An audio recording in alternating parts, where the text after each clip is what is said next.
Ladies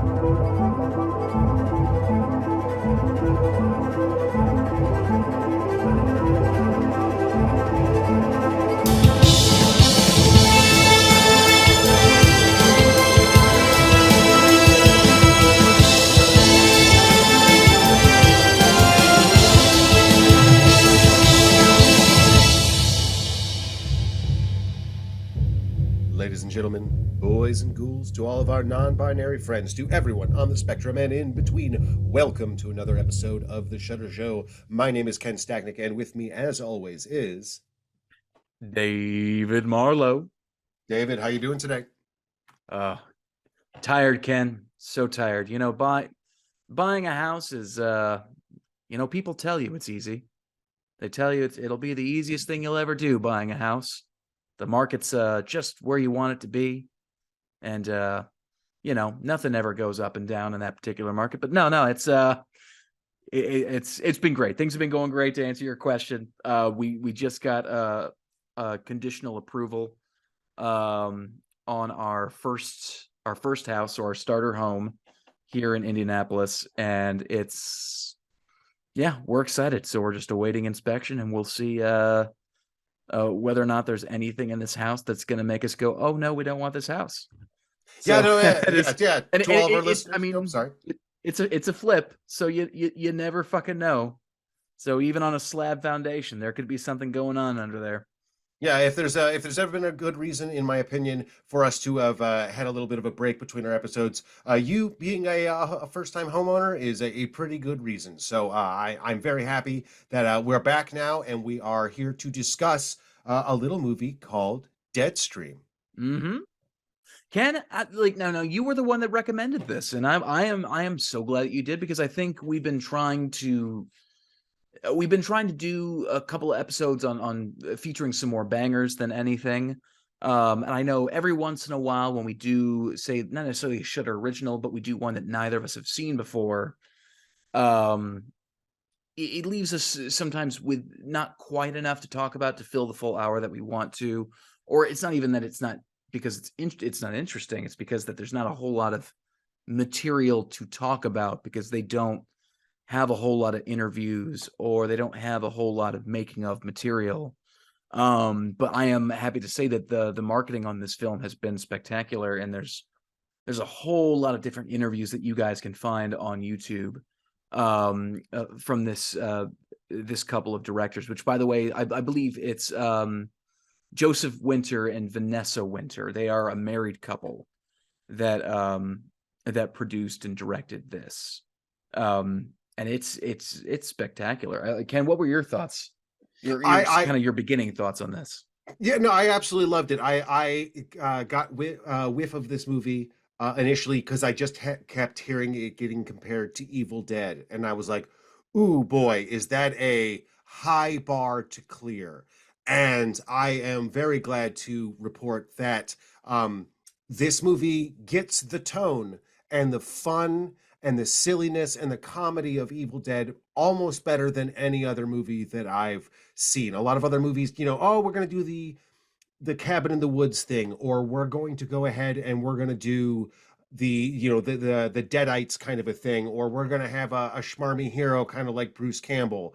But very few of them are able to bring them all together and also understand what makes Evil Dead tonally such a different thing and such a special movie. And this absolutely does that. I mean, I think starting off, one of the big things that this movie understands is when you're gonna have a main character, or like, it was because there's only like 3 characters really in this movie, more like one and change. 3 major characters and a couple of occasional pop-ups that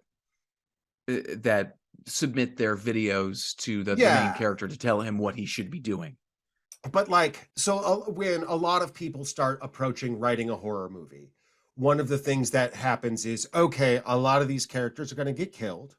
So the not very smart approach that a lot of horror movies take is they make all of the characters unlikable, which is very easy to do. All you have to do is just not give a crap when you're writing. And sure enough, the audience probably won't care unless you happen to give an there incredible there are there are performance. so many films that I've seen where my main complaint is like I literally have zero reason to care about anybody in this movie because everyone is a genuinely terrible person. Yeah, So and so I think why a am I lot of like the only thing that I think is the only property that I can think of that is accomplished having just purely unlikable characters, but I just stick around is It's Always Sunny in Philadelphia, which is just a yeah, show about genuinely terrible people. yes, but okay, so one of the things that makes Always Sunny in Philadelphia work is while you don't like what the characters do, you understand the id from which they come, and Yeah. they are consistent in who they are.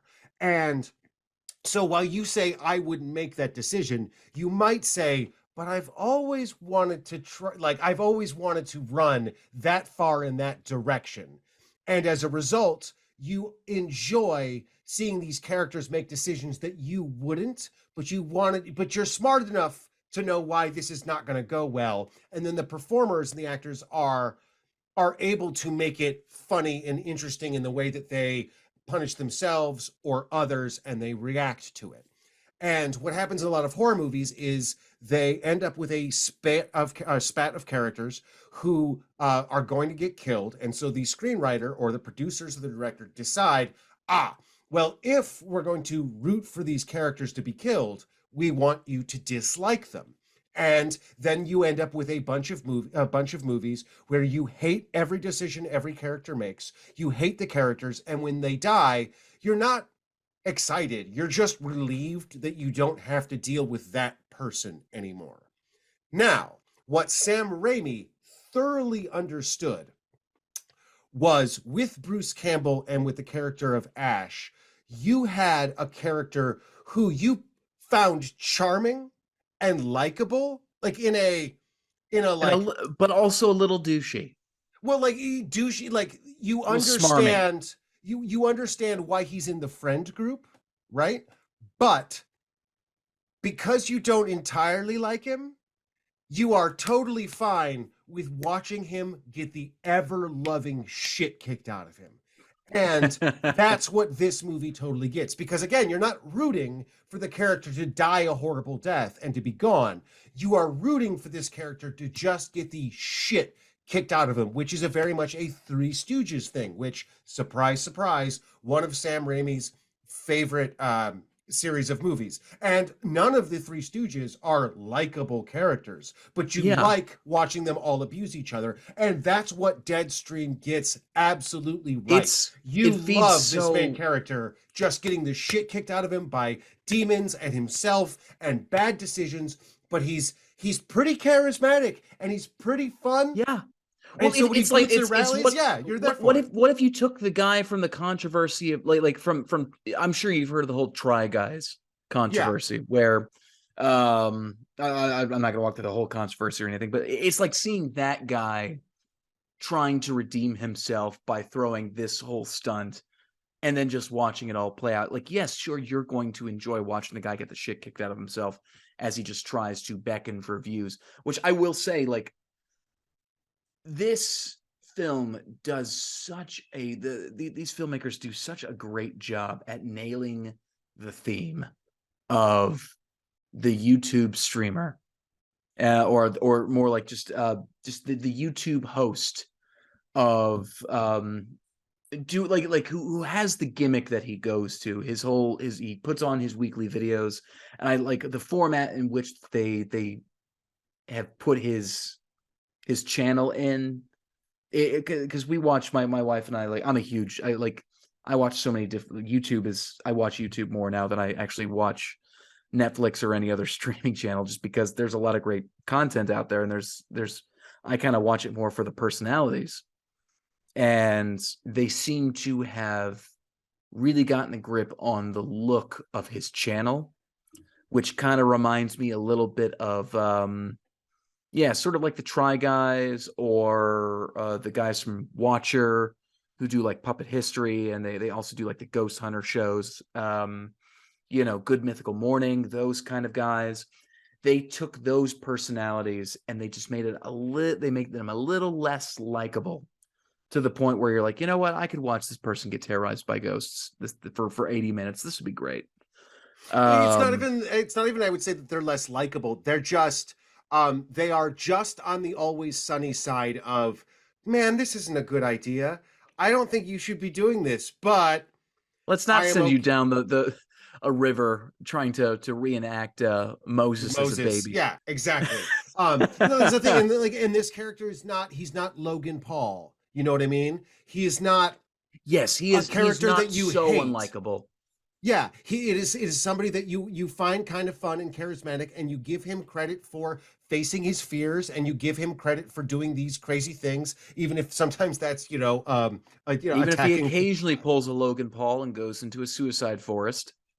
Yeah, I mean, but to be fair, he doesn't go into a suicide forest, which is, again, like, that is really crossing a line because you are disrespecting a dead body. This person is going into a haunted house, which, and an old haunted house. It's not, he's not But going to, what was this character's controversy? It was that he pulled a stunt with a homeless man that involved the homeless man getting shot by the police. from what I understand, it was he, like, or no, he wasn't, he paid a homeless man to fight him, and then the homeless man had a heart attack. Yes, yes, that's what it was. So, like, it was in poor taste, but it Yes, it was wasn't. in very poor taste. But it wasn't. It wasn't like it was not. And I'm not trying to defend this here, but it was not. I'm gonna go and fight a homeless man. It's, I'm gonna pay a homeless man to fight me, and then the homeless man dies, and that is sad and very much not advised and in poor taste. But that is not going out for abuse. That is It going out, and that is testing the limits of what is acceptable. And and as he says, he feels terrible about it. It wasn't, Yeah. he's not It's the going out to equivalent do of it. the radio station who decides to have a contest to see who can chug the most water, not understanding that you can die if you drink too much water. Um, which, yes, that was a thing, by the way, here Mhm. actually in Indiana, where a radio station actually did a contest where they, like, you would win, I think, like an Xbox 360 Oh if you man. chugged, you were able to chug 2 gallons of water. And a woman was able to do it, but then she died 5 minutes later.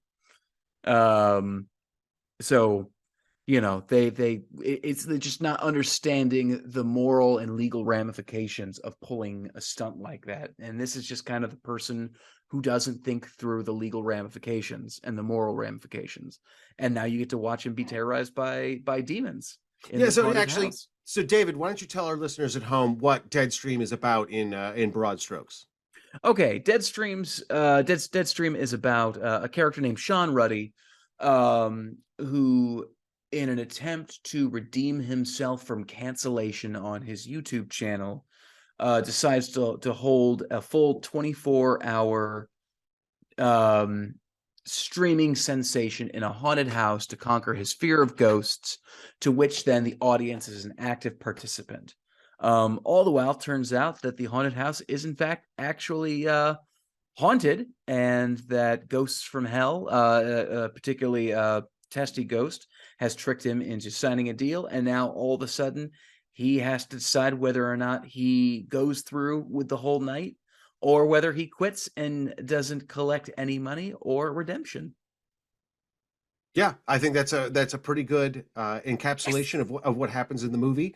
And I will say this, very much in the Evil Dead spirit, the no pun intended, the demons in this are very much the mischievous, mess with you, shove fingers up your nose, vomit on you, gross, fun, squishy kind of ghosts. This is not like spookums, jump scares the whole time. This There's is, some spooky shit in this one oh though. no, there is some spooky There's a stuff for couple of moments sure. in this that were genuinely like kind of I think, God, what was that? I think it was like the hanging body in the hallway Yes, was a but really but good what I'm one. saying, like, it's not like Terrified, where No, no. like where the ghosts are serious. Like, the ghosts are having as much fun torturing our main character as the audience is It's watching what him I be would killed. hope to be as a ghost, Ken. Like people talk about Just like, a scamp. Yeah. man, if if I could be like that kind of ghost, like if I knew for a fact that if I died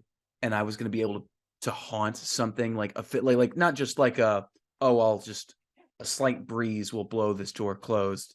That's lame. Like, but if I could actually fuck with somebody, Ken, I'd be the best ghost. I would have the time of my fucking life. Like I would curse up a storm. I would stick fingers in holes, and it would just be, I would have so much fun. So much fun as a ghost. Ken, what would you do as a ghost if you had to haunt? Who would you haunt, I Who would suppose? well, I all right, let's see here. I would haunt um every member of the last presidential administration. And I would just mess with them to an endless amount, and I would make them I would just make every single day that they were alive something that they regretted by just making it uncomfortable and weird. I would pop out of the toilet. I would I would Now, make would you want to sure. put yourself in that toilet though?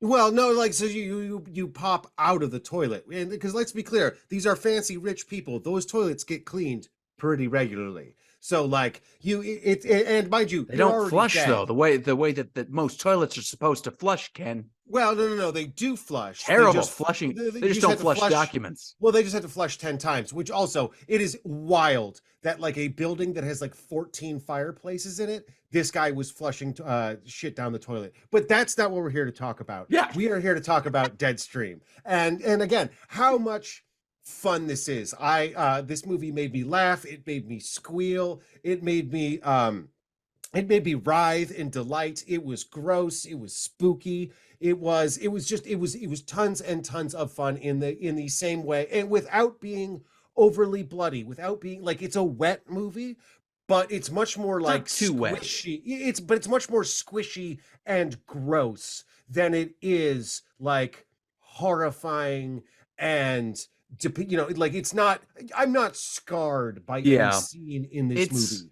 it's very fascinating because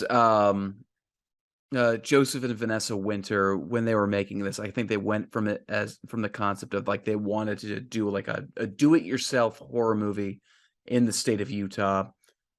But as they talk about it, they're like that went out the window the second we had the first exploding head on camera, because then you realize, oh no, we require experts for this kind of situation. But like their whole approach to this was, can we do a horror movie between just the two of us, like a found footage horror movie with these elements in it?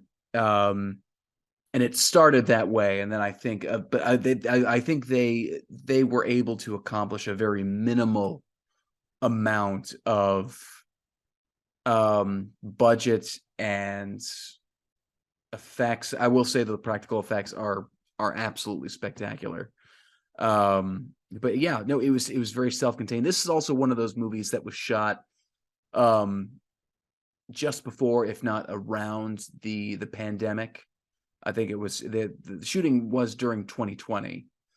So, I think during that time when like self-contained film shoots were kind of the norm or the more preferred method to make a film, I think they probably knocked that one out of the park. So I know like originally the Joseph Winter wanted this to be a more neatly edited film, but I think Vanessa then pushed for the audience to be experiencing the event in real time, because that in and of itself like helped push the story itself forward.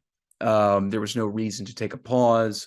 There was no reason um, to give the audience a moment to come down off the what had just happened. But like, and that's another thing I think that works really well in this film is that audience participation. You get kind of that, you see a little bit of society in this two-person film. You get just from the random comments that you see the people making in the film, which are absolutely hilarious. Like people like pitching their own shit while all of this is all of this is going on, which is not just like, you know, I've seen that in real time. I've seen that happen. They really get the live stream chat right, the absurdity of the names, the way that half the audience is egging him on to make things infinitely worse for himself, and the other half of the audience is like, bro, get out of the house. Oh my god, oh my god.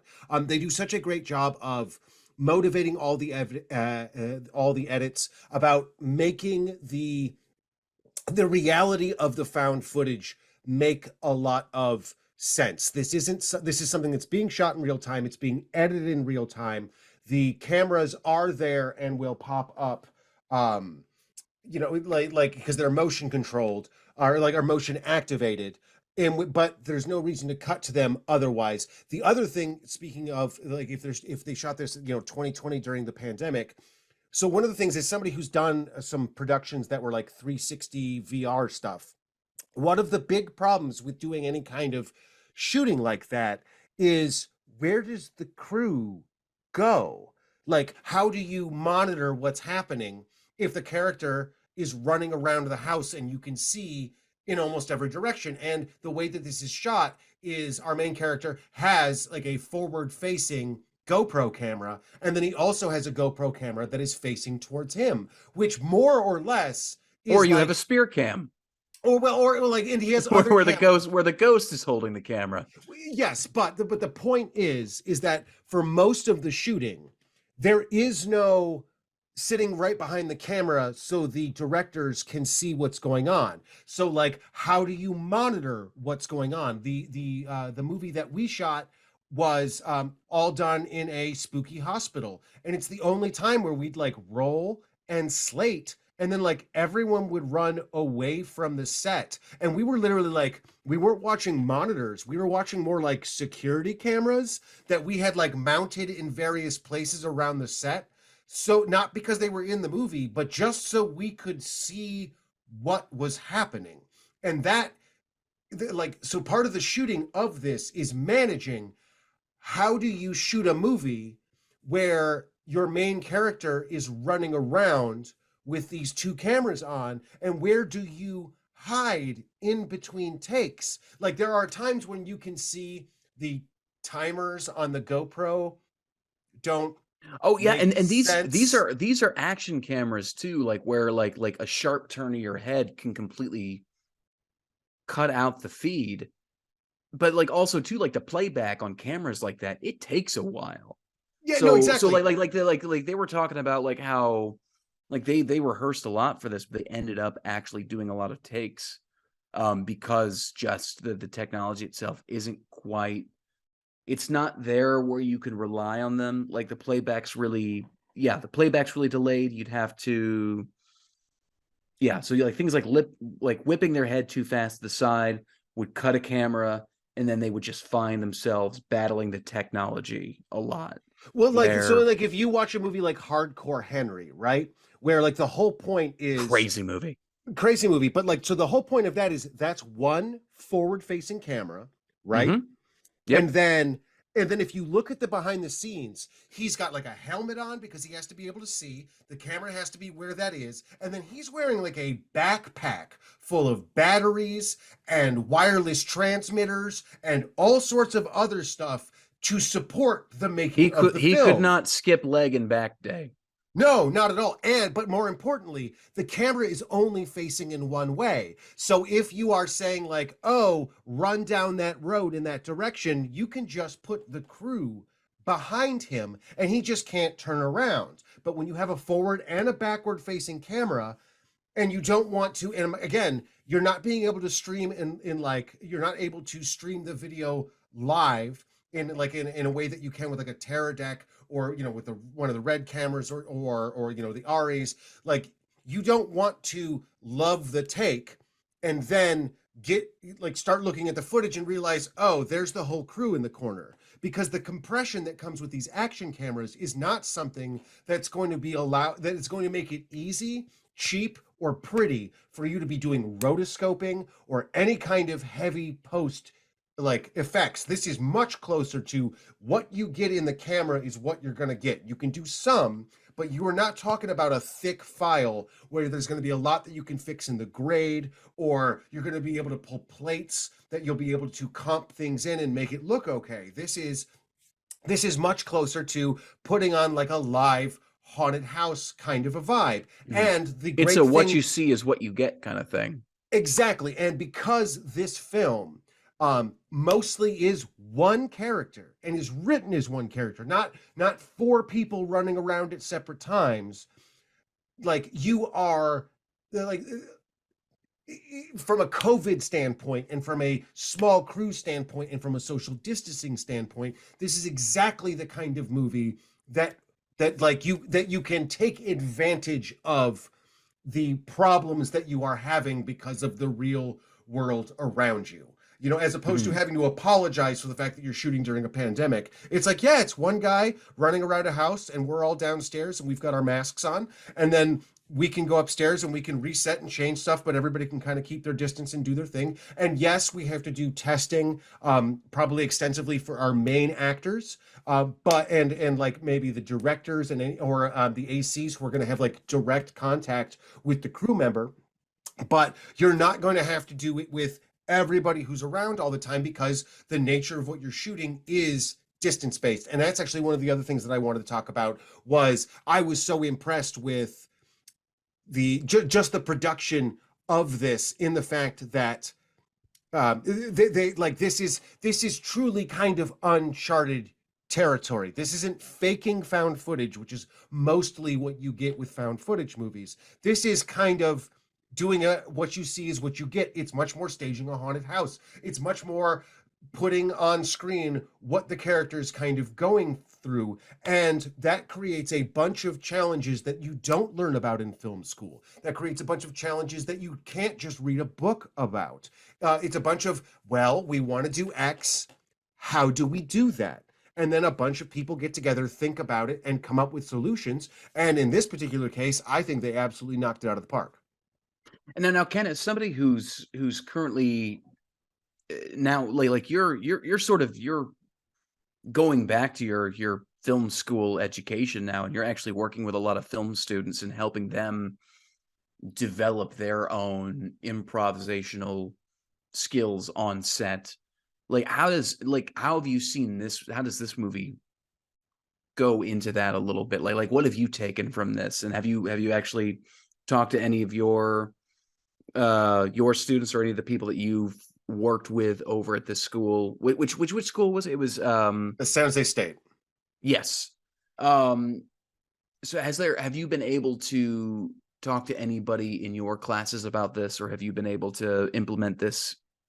Not as of yet. I am still in the early days right now. I am just sort of TAing for a an acting and directing for film class, and in that class, the teacher is very much a theater teacher and is very much coming at this from a theatrical directing tradition, and she is all about working with the actors and on set and working with the actors to find their motivations, and how do you dissect a screenplay and how do you bring that aspect of it, and what are the things that I'm able to bring as a scrappy independent filmmaker is some more of the practicalities of shooting. Like, so one of the students is they're shooting a project and they are doing a scene from The Sopranos, and it is a scene where two characters are dumping a dead body at a construction site. And while and I immediately had several red flags from a production standpoint come up in my head, because while it is a good scene to choose because it is two actors, so it's not too much that you're biting off of. There's no animals, there's no kids, you're not on the water. It is, and the only prop that you need is like a guy rolled up in a carpet, right? You don't need a prosthetic dummy. There's no special effects. It's By the way, couple of sandbags and a thing of tarp. Or Yes, exactly. Like very low budget. However, you need to find a place where you're dumping a body. And these are students at a university that is in the middle of downtown San Jose.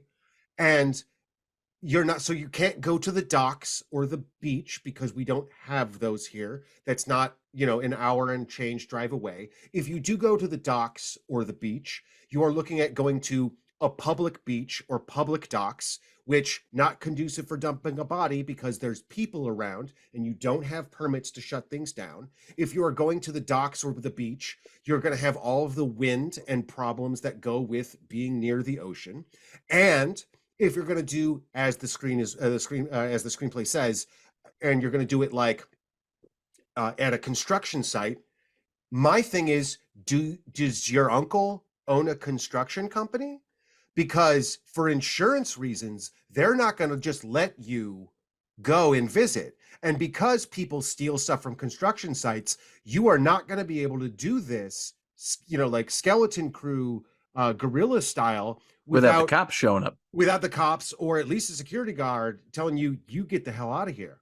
And even if you are lucky enough to have an uncle who owns a construction site, chances are, for safety reasons, you're going to have to wear hard hats because that's how construction sites work.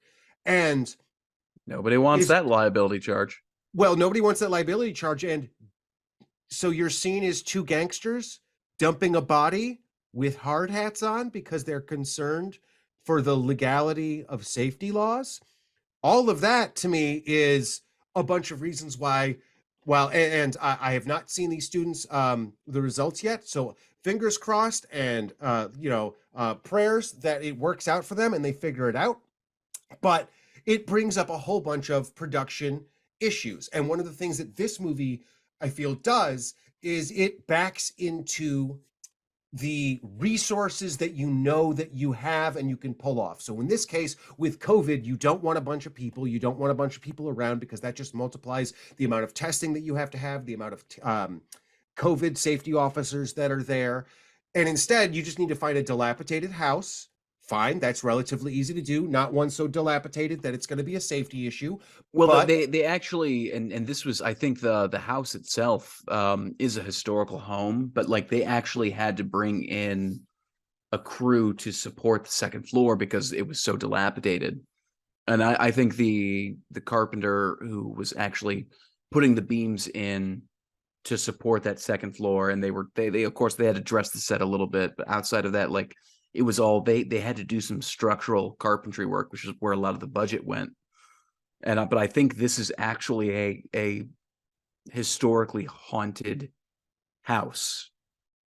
And so while working on this, apparently the crew was was particularly spooked. I think one of the carpenters was a guy who grew up there, and he said like as kids you go into these places where they have all this history behind it. And I guess he saw like a woman at the window on the second floor that he was working in, putting in that supporting beam. But yeah, it's just like the idea of like cool, like you've got this location that's going to work great for you. But then there are the elements of like, okay, cool, like you have this great looking location. Those are real needles, by the way. Like okay. yeah, that's a liability. That's the structural integrity of that place. Like that is a walking tetanus trap that Well, they there's were working in. challenges. Yeah, I mean, there's challenges anytime that you're going to make any movie in any kind of natural environment. I mean, a great example was on Lord of the Rings, the first one, and when Sam goes running out to Frodo in the boat. Now, mind you, this is Lord of the Rings. They have plenty of money, and they had their safety officers go out and check around the beach and the shallow water and make sure that there was nothing that was going to cause any problems, no big rocks to slip on, no algae, none of that. And Sean Astin, while running out to the boat, happened to find the one broken bottle that was definitely left in there because he would, you're just shooting in a lake and some guy at some point threw a broken bottle or threw a bottle into the lake and it broke. And so Sean Astin just steps right on it, and they have to break shooting and do all that. So or I mean, any movie that takes place in a swamp, like you have to deal with the actual swamp stuff, whether it's just like whether it's actual crocodiles or poisonous snakes there, but just having to do with like mosquitoes and flies and such. The fact that there's going to be septic water that's going to be around. Look up the making of the City of Z. All the shit that went down on that shoot, because that was all shot on location. And even now, I gotta listen. I can't remember the filmmaker's name, but he's got a new movie coming out soon. But I he believe was it's saying, James Gray, right? I think is the director of yes, that one. James Gray. So he's got a new film coming out, but he was talking about the City of Z. He's just like it was.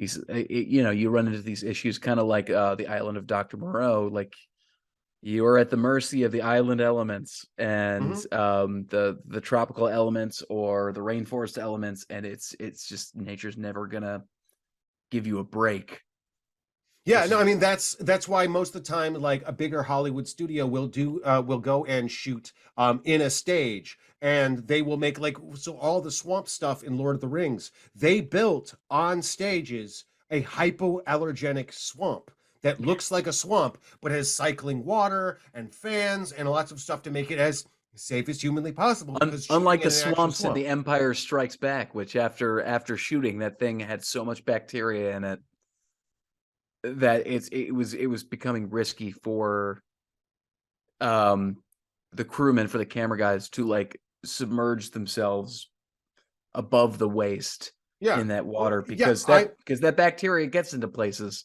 yeah, I'm sure the people who were making Gator Bait, one of our earlier movies that we recovered, they had all sorts of problems and Oh, I can't stories, imagine the shit they ran into with Gator because bait. that's shooting in a legitimate swamp. And like those are already, I mean, like anybody who goes camping knows that like just the wilderness will absolutely kill you, or just simple stuff like running around at night in the woods. One of the things a lot of people don't think about is like, yo, man, what if you don't see the stick and it's like a pointy stick sticking out of a tree? That'll Trip, just, fall, yeah, stab.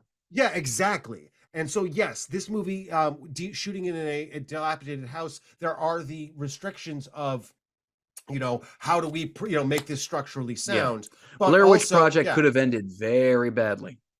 yeah, and I haven't looked into the production of that, but I'm almost sure that there were injuries or twisted ankles or things just come running around at full speed. Even with the best of intentions, it's gonna happen. I mean, people get hurt on big Hollywood movies where they're shooting Yeah. on studio sets all the time.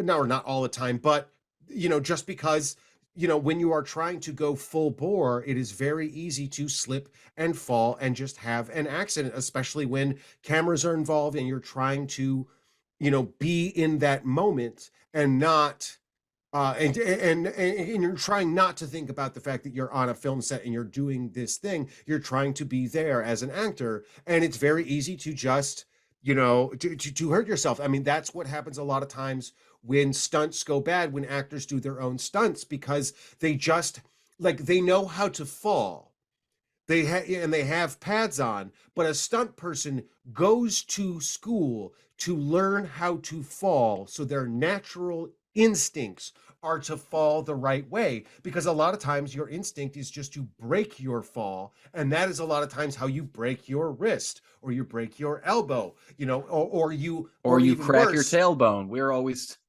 as like I've been in 4 semesters of stage combat. Yeah, and if you're falling backwards, some people's first instinct is to just fall straight back onto your butt. But whereas like, no, you actually got to roll back onto the side of your butt, because you roll the wrong way, your tailbone, that shit takes a long time to recover. Well, People don't yeah, realize and how easy it is to break your butt. or how easy or how important it is to tuck your chin, so that way after you hit on the ground you don't crack your head against the back of the on the ground, because it's just a lever motion, it's just physics, and stuntmen go to school to learn to react, that okay, like I need to fall this way and tuck this way, and this is how my body naturally reacts, so if something does go wrong, it goes wrong as safely as possible. And A sometimes that a means, stunt car driver will straight up, like, he will let his whole body go limp as the whole car like flips, tumbles, does whatever it needs to do, because he knows that is the least likely way he is to get it like a permanent injury. yeah, and sometimes it's knowing, it's having like the fortitude, the mental capacity that when it's going wrong, you're like, well, I can do what comes naturally and crack my head open, or I can fall this way and I'm gonna break my arm.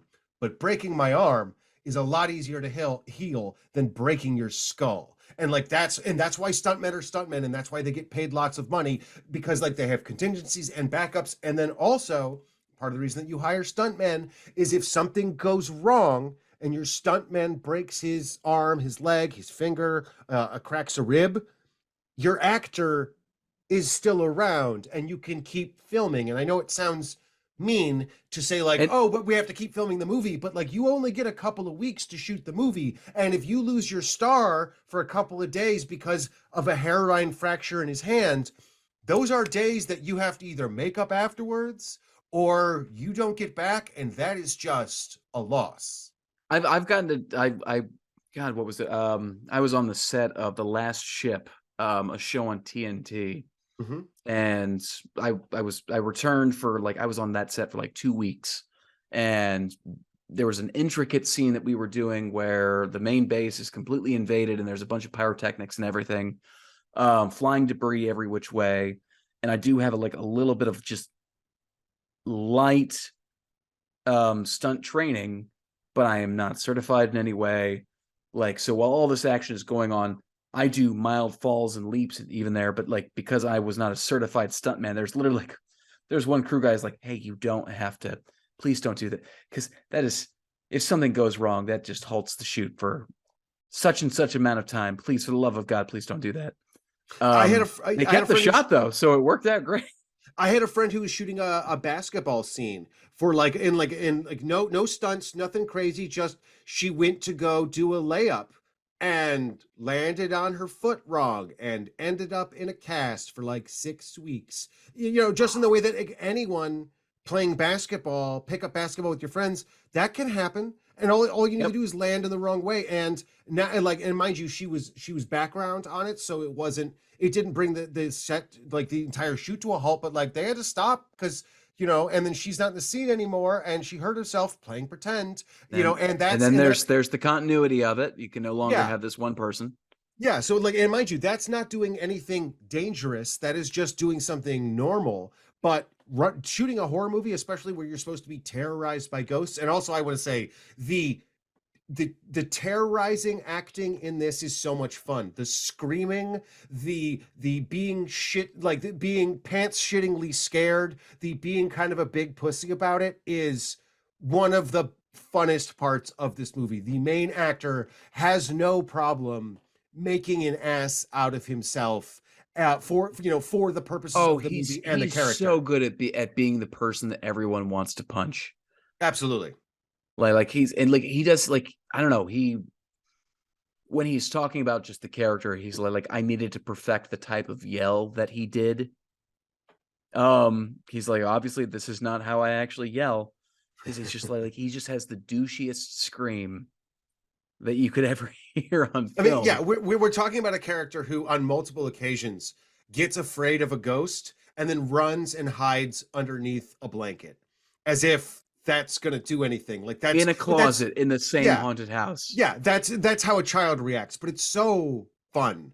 It's so like you so like this is not a badass character who's going to be able to handle himself. Like this is a guy that you're like, oh no, this person is not prepared for what's about to happen to them. They are, they have like he comes with a ghost fighting kit that his mom gives him. That's like garlic, some holy water, Which a silver cross, there's and apparently he pitched a part in this that nobody went for, and he was like dead set on this being like absolutely hilarious. And it was oh god, what was it? It was a faith grenade, as he, as he put it, and he pitched it to his wife, and just the idea that he literally took all of that and duct taped it all up and then like tossed it at the ghost, and it was supposed to like cause the ghost to burst into like a whole bunch of flames. But as he did, he yelled, "Faith grenade!" Bam! And to which his wife said, "That is no. a genuinely unfunny idea. No one will go for it, but he still pitched it at the script meeting. Um, Deadpan, crickets. Nobody's Yeah, so he's like, I pitched the faith grenade, crickets. So again, all right, no faith grenade. yeah. Well, like And his so, his I feeling often is say. he's like it's the one time is like my feelings were a little hurt for about a day or so. Well, I often say that the best ideas and the worst ideas are often like 1 or 2 degrees off from each other. And that is exactly the kind of the faith grenade might be amazing in the same way that, like, I'm sure when Sam Raimi was like, so what if Ash cuts off his hand and puts a chainsaw on it? There was a good chunk of the people who are going to be like, that's ridiculous. No one's going to love that. Seems a little However, far-fetched. yeah, but the rest of us are like, fuck, yes, that sounds Fuck yes, amazing. put that on a t-shirt. Yeah, and the only way to figure out whether you have a faith grenade or a chainsaw hand is to pitch it to the rest of the crew, and they either go for it or they don't, and then you have to have the smarts to trust in the crew and the creative people that you have around you that, okay, wasn't such a good idea. But sometimes that completely out of the box idea is fantastic. One of the things I think I brought up before was on Thor Ragnarok, the set, the scene in the trailer where Thor is put in the arena and the Hulk comes out and he goes, "Yes, a friend from work," and everyone like laughs, and it's like one of the big trailer moments. It's one of like the funniest parts of that movie. That idea came from like a 6-year-old kid who was there because of the Make-A-Wish Foundation, and like had cancer and was just visiting the set. And so he's near the monitor because, Make-A-Wish Oh, Foundation. And so he just jokingly said to Taika, what if he said he's a friend from work? And Taika was like, that sounds amazing. And so they did it, and then they cut it in, and everybody loved it, and that's what's in the movie. But it's a great example of an idea, that like, kid has an amazing legacy already. right? But like, it is one of those things where, like, from a professional standpoint, good ideas wouldn't normally come by the Don't book. stand. I'm glad I'm glad that he took it to the writer's room at least Oh to no, be they like, didn't. how It does wasn't this even on the sound? writers' room. It was like they were filming it, and Taika was Yeah, like, "Let's just do it." Now, mind you, they still had to cut it into the movie. He still had to get it past the producers and the editors and everybody else involved. But it was the fact that he was open to an idea that, from a 6-year-old, that could be really funny or it could be unbelievably stupid. And you have to roll them yeah. dice, Well, but and B, Taika also Waititi then is also trust everybody else. he's a wonderfully experimental director who is just a yes-ander to his core. So, Hmm. and But I would say like the same goes for this couple making this film, where I think they genuinely they're like, well, let's see if we can do this. We'll toss this at the wall, see if it sticks. If it doesn't, great. Like it's fascinating because they went straight from this um into VHS 99. mhm. I think, yeah, like I think like they did just kind of a back-to-back shoot, and they literally took the same camera rig from that shoot to this one. Um and I think like I have not yet seen because they were at the same time promoting they released so close together that they're promoting them both at the same time. Mhm. Deadstream and VHS 99. You have seen their segment on 99. I have not. How I have does not. No, I have not either. Oh, you have not either? Oh, okay. Yeah, no, Sorry. I'm I have heard good things about VHS 99, and it is one that once we check out, we very much will likely talk about on the program. But we want to. yeah. We are doing our best to, like, I had heard so many good things about I Deadstream from people I trusted that I was willing to roll them dice, and Yeah. I've heard pretty I good feel like things. I So could reach out. Like I feel like this is one of those other situations where I could shoot my shot in the dark and see if maybe somebody wants to do an interview with us, and maybe we might that might be something we try out. We'll see. yeah, yeah, we can cross that bridge when we come to it. But we are making no promises at the moment. And like as David said, Nope. we're gonna, we'll shoot our I'm shot closing and on we'll the see what house. happens. We're making Yeah. zero promises. Yes. Yeah. No. Exactly. Yeah. No. So David, was there anything else that you wanted to talk about Um, with Deadstream? I mean, it's like aside from that, I think something definitely needs to be said about the creature effects. I think the creature effects are very minimal but very effective. Well, they're very Evil Um, Dead in the fact that like it's people in rubber, very Evil people in rubber Dead. suits, or it's like People in makeup rubber suits and that you put in a bathtub and they suck up all the water, and then yeah. the actor in that almost drowns. Yeah, That's and then it's yeah, and it's a lot of makeup and contact lenses, or it's funny, fake teeth, but it is not, like these are not giant. This is, Doug Jones was not brought onto this movie. You know what I mean? Like this is not no, that kind of thing. This is it's very haunted housey. It is very but it is fun haunted yeah. housey as opposed to like Though Paranormal Activity, which is a haunted house, but it's very played straight haunted house. This is it's have very a good time. yeah, I think like the creature designer Troy Larson, he based a lot of his work on House and on Creep Show. Yeah, I exactly. think that's a great way to compare, a great thing to compare it to. But yeah, no, like no, my final thoughts on this are like this is, I mean, we don't bring a movie forward onto this podcast that we wouldn't necessarily recommend. And I think that this is one that it's 80 minutes. It's a quick watch too. Oh yeah, So it's a it breeze. and it's fun. I think anyone watching this is going to have a great time. Some people have put it on their top found footage list. I Um, would for sure put it in my top found footage movies. oh yeah, 100%. I think it's very well done by two filmmakers who are newer to the game. Still have a line of work behind them to show for, but like this is some of their newer recognized work, and I highly look forward to seeing what else they're going to put out there. So, Yeah, but I would Ken, say what about you? Any other final words about this film before we uh, start our sign off? yeah, no, it is a haunted hoot and a holler. It is fun. It is short. It is to the point. It is inventive and creative. If you are a filmmaking fan, there's a lot I think that you can take from it. If you are not a filmmaking aficionado and you just like good spooka movies, it is just a really good time. It doesn't overstay its welcome. It kind of very like does a good job of tying in its theme a little bit as much as a movie like this kind of can, playing with the idea of both the ghost and the main character is an influencer and they are trying to build an audience.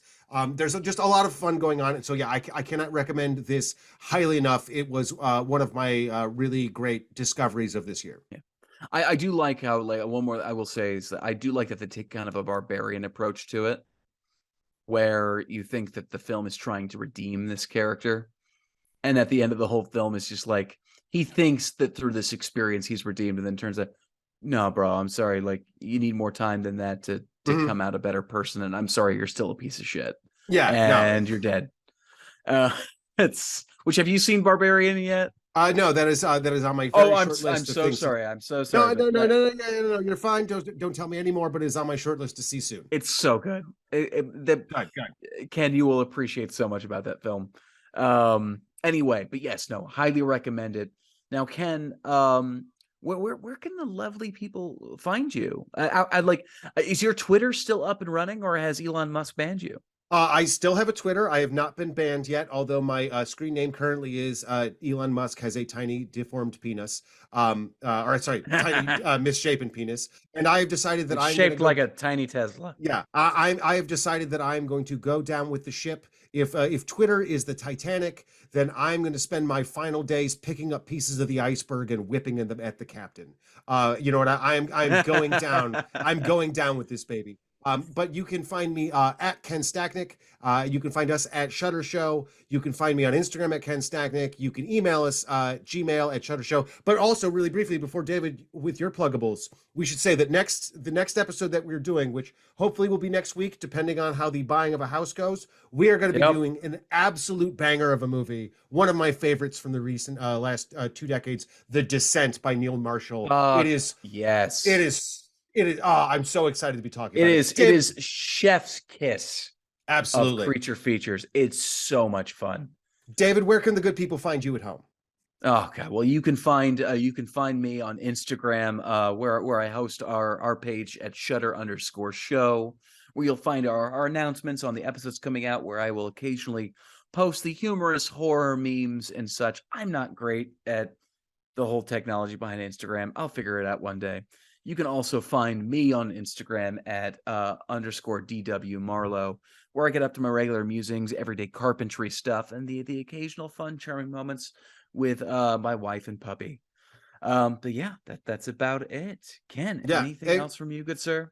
Other than, I just want to let everybody know that, yeah, as I guess as Twitter falls apart, Facebook is falling Crazy. apart, which means Instagram is probably around the corner. I don't know if we're going to end up on Mastodon or if we're going to end up on uh, the one of the other ones that I can't remember the name of at the moment. We will TikTok. figure it out. Yeah, or if we end up starting a TikTok, we will cross that bridge and we will let you know. And until then, you can find us on all your favorite podcast apps and of course on YouTube. And other than that, I would say good night, good luck, and most importantly, everybody, go fuck yourselves. Love you. Fuck you, Elon Musk.